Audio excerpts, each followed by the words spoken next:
வந்து மூவ் பண்ணல சார். எனக்கு சொல்லுங்க. அப்போ மக்களோடைய இது அவ்வளோதானே. இப்போ எலெக்ஷனுக்கு மக்களாட்சியில் எந்த இது போடுவாங்க சொல்லுங்க. அவ்வளோ ரெஸ்பெக்ட் இருக்கு. நீங்கள் பாருங்க, இவ்வளோ காணி நான் கொடுத்துருக்கேன், இவ்வளோ மக்களோடையது கையெழுத்து வாங்கி 1000 2000 கையெழுத்து வாங்கி கொடுத்து அனுப்பி விட்டுட்டே இருக்கேன். பார்த்துக்கோங்க. மதுக்கடை வரக்கூடாதுன்னா இதுக்கு ஒரு தீர்மானமே கிடையாது. சொல்லுங்க.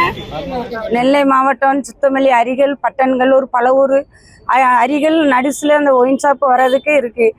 ஏற்கனவே 2 ஒயின் ஷாப் இருக்கு. அதுக்கும் பக்கத்துல வரணும்னா ஆளுங்கட்சிக்காரங்க வந்து தெற்கு ஒன்றியத்துல இருந்து அவர் தெற்கு ஒன்றியம் அவங்ககிட்ட சொல்ல பேரை சொல்ல விரும்பல. தெற்கு ஒன்றிய மாவட்ட செயலாளர் தான் பண்ணிக்கிட்டு இருக்காங்க. நாங்கள் அரசியலில் வந்து நாங்கள் எவ்வளோ சொல்லுவோம், ஆளுங்கட்சிக்காரங்க நாங்கள் அப்படி தான் வைப்போம். உங்களால் என்ன செய்ய முடியும்? தனி கவர்மெண்ட் இல்லை, அது தனிப்பட்ட முறையில் அவங்க வைக்கங்கள நாங்கள் வைக்கக்கூடாதுன்னு சொல்லுதான். கேட்காம கலெக்டருக்கு எஸ்பிக்கு எல்லாத்துக்கும் மனு கொடுத்தாச்சு. கொடுத்து அத்துமீறியில ஆளுங்கட்சி தோரணையில் நாங்கள் வச்சு தான் ஆகும். உங்களால் என்ன செய்ய முடியும்னு கேட்காங்க. எங்கள் மக்களால் ஒன்றும் செய்ய முடியல. நாங்கள் எல்லா நடவடிக்கையும் எடுத்து கொடுத்துட்டோம். நேற்று வந்து தச்சமாக இறக்க வந்தாங்க, நாங்கள் மறித்தோம். சுத்தமல் காவல் நிலையத்திலேருந்து வந்தாங்க. இல்லைம்மா வராது, நீங்கள் இதோட கூட்டத்தை கலைஞ்சு போங்கன்னாரு. சார் அதுக்கு மீறி வந்தால் நாங்கள் என்ன பண்ணுறது அப்படின்னு கேட்டோம். அவங்க சொன்னாங்க வராது, இன்னைக்கு ஒரு நாள் உத்தரவு கொடுங்க, நாங்கள் வந்தால் அதுக்கு தடுத்து நிற்கும் அப்படின்னு டிபார்ட்மெண்ட்காரங்க சொன்னாங்க. நைட்டுக்குள்ளே வருதுன்னு சொல்லி பரலையை கிளப்பி நாங்கள் நைட்டு விடிய மக்களோட இருந்து தூங்காமல் 3 மணி வரைக்கும் இருந்திருக்கோம். இன்றைக்கி கொண்டு இறக்க தான் ராலி காரு வருது. மக்களால் ஒன்றும் படிப்பறியும் கம்மி. எங்கள் ஆட்களுக்கு எந்த ஆட்களும் முசாட்டியே பேசுறதுக்கு வழி இல்லை. இதை வரக்கூடாது அப்படின்னு சொல்லிதான் கேட்கவே மாட்டேங்காங்க சார். வந்து தான் ஆகுமுங்காங்க. நாங்கள் ஆள் பழமா பணப்பழமான்னு பார்க்க அவங்க பணப்பழப்பத்தோட இருக்காங்க. மக்கள்கிட்ட வந்து பணபலம் இல்லை. எங்களால் முறையிடும் தாசில்தார்ட்ட அந்த மாதிரி மனு கொடுக்க வந்திருக்கோம். அவங்க தக்க நடவடிக்கை எடுத்து எங்களுக்கு ஒரு தீர்மானம் சொல்லணும்னு தான் சார் நாங்கள் வந்திருக்கோம். ரேஷன் கார்டே வேண்டாம் எங்களுக்கு. நாங்கள் எல்லாமே ரெடியாக கொண்டு தான் வந்திருக்கோம். எல்லா ரேஷன் கார்டும் எடுத்து அவங்க கிட்டே நாங்கள் தாசில்தார்ட்ட ஆமாம் கொடுத்துருவோம். ரேஷன் கார்டு எங்களுக்கு வேண்டாம். எங்களுக்கு தக்க நடவடிக்கை எடுக்கணும்ல சார். ஒன்றுமே இல்லாமல் வந்துட்டு சும்மா போய்கிட்டு இருக்கோம். யாருமே மக்கள் வந்து சொல்ல மாட்டேங்காங்க. அதிகாரத்தில் பவரில் இருக்கவங்க வந்து பேசணும்ல, அந்த இடத்துல வந்து பேச மாட்டேங்காங்க, எதுவும் செய்ய மாட்டேங்காங்க. எத்தனை நேரம் பொம்பளைங்க போராட முடியும்? இன்னைக்கு நைட்டு இறக்குவோம், நாளைக்கு இறக்குவாங்க. போலீஸ்காரங்க 3 நாள் தான் எங்களுக்கு எடு. அவங்க எல்லாம் இறக்க போறாங்க அப்படின்னாங்க டிபார்ட்மெண்ட்டுக்காரங்க.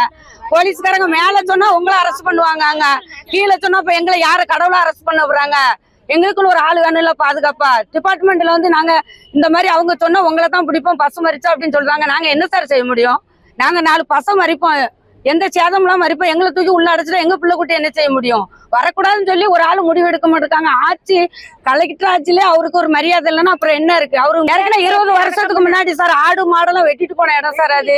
பட்டங்கல்லூர் ஏரியா பலவூருக்கு அடுத்த எண்டுல வந்து 20 வருஷத்துக்கு முன்னாடி ஆடு மாடு கோழியெல்லாம் வெட்டி வாழைக்காடுலாம் வெட்டி போட்டு போன இடம் அது. அது வேற பெரிய சாதிகளோர் நடந்த இடம் சார் அது. அந்த இடத்துல வந்து வைக்கலன்னா மக்கள் வந்து இப்போ தான் எந்த டிபார்ட்மெண்ட்டுக்கு வேலை கொடுக்காம இருக்கு. மக்கள் நினைச்சா டிபார்ட்மெண்ட்டே தூங்க முடியாது சார். நாங்கள் மக்கள் நினைச்சா அவங்க தூங்கவே முடியாது. இதுதான் எனக்கு கடைசியில் எனக்கு சொல்லணும்னு நிறைய சொல்ல வேண்டியது. ஒரு வார்த்தையை வந்து விடுவார்த்தை நான் விட்டுறக்கூடாதுன்னு தான் என்னால் நினைச்சு நான் சொல்லிட்டு இருக்கேன். நானே ஆளுங்கட்சியில் மத்திய மாவட்டத்தில் திமுக மகளிர் தலைவியா இருக்கேன் சார். நான் எத்தனை வரைக்கும் நான் ரிப்போர்ட் கொடுத்துட்டேன். இன்னும் கொடுக்கறதுக்கு ஒன்றும் இல்லை, உயிர் தான் இருக்கு. அந்த உயிர் வேணா எடுத்து மக்களுக்காண்டி இந்த உயிர் போனாலும் கவலை இல்லை சார். எனக்கு மக்களுக்காண்டி பொது சேவைக்காண்டி நான் நின்று அப்படின்னா என் உயிர் போனா கூட நான் கவலைப்பட மாட்டேன். நான் எல்லாம் எடுத்துட்டேன், பேரம்பேத்தி எல்லாம் எடுத்துட்டேன். எனக்கு எந்த மாற்றமும் இல்லை. ஏன்னா எங்க ஊருக்கு வரக்கூடாது. இந்த மதுக்கடை வந்து எங்களுக்கு வந்து திறக்கக்கூடாது. நாங்க வீட்டுல பக்கத்துல வந்து பச்சை பிள்ளைங்கள்ல இருந்து சமைஞ்ச பிள்ளைல இருந்து எல்லாருமே இருக்கோம். வீடு வந்து 10 அடிக்குள்ளே இருக்கு. அவ்வளவு வீடு இருந்துமே நாங்க அவ்வளவு தூரம் பேசியுமே இவங்க வந்து மனு கொடுக்க மறுபடியும் கொண்டாந்து நிப்பாட்டத்துக்கு வைக்காங்க. விடிய 2 நாளா நாங்க கண் முழிச்சு உட்கார்ந்துகிட்டு இருக்கோம். ராகும் பவுல் அங்கே உட்கார்ந்துட்டு இருக்கோம். இவங்களும் போலீஸ்காரங்க வந்து ஆறாங்க, எங்களை தான் சத்தம் போடுறாங்க. ஆனா அவங்கன்னா எங்களுக்கு எதுவுமே பதில் சொல்ல மாட்டாங்க. போங்கம்மா வராதுங்காங்க. நாங்க எப்படி நம்பிக்கையோட இருக்க? முதல்ல நாங்க இந்த பச்சை பிள்ளையில வச்சுட்டு எப்படி ரோட்ல நடமாடும்? நாங்க வீட்டுல கதவு அடைச்சு படுத்தாலும் அவன் குடிச்சிட்டு வந்து எங்க வீட்டுல கதவு தட்டினா யாரு வந்து பதில் சொல்லுதா? நைட்டுக்கு வருவாங்களா? யாராச்சும் பதில் சொல்ல வருவாங்களா? எங்களுக்கு வந்து இந்த டாஸ்மாக் கடை வரக்கூடாது. என்ன ஆனாலும் சரி. இதுல நாங்க மறியல் பண்ணா அதுக்கு என்னென்ன பிரச்சனை பண்ணணுமோ நாங்க அவ்வளவு தூரம் பண்ணுதோம். எங்களுக்கு யார் உறுதுணையா நிக்காங்களோ அவங்க வந்து நிக்கட்டும். நாங்க எங்க வேணாலும் மேல இடத்துக்கு எவ்வளவு தூரம் போனாலும் நாங்க போய்கிட்டுதோம். அதுக்கு எங்களுக்கு நல்ல வழி காட்டுறதுக்கு மக்களுக்கு துணையா இருக்கவங்க வந்து நிக்கட்டும். இல்லைன்னா மக்களுக்கு துணை இல்லை, நீங்க அவங்களுக்கு பக்கம் தான் நிப்பீங்கன்னா நின்னுங்க.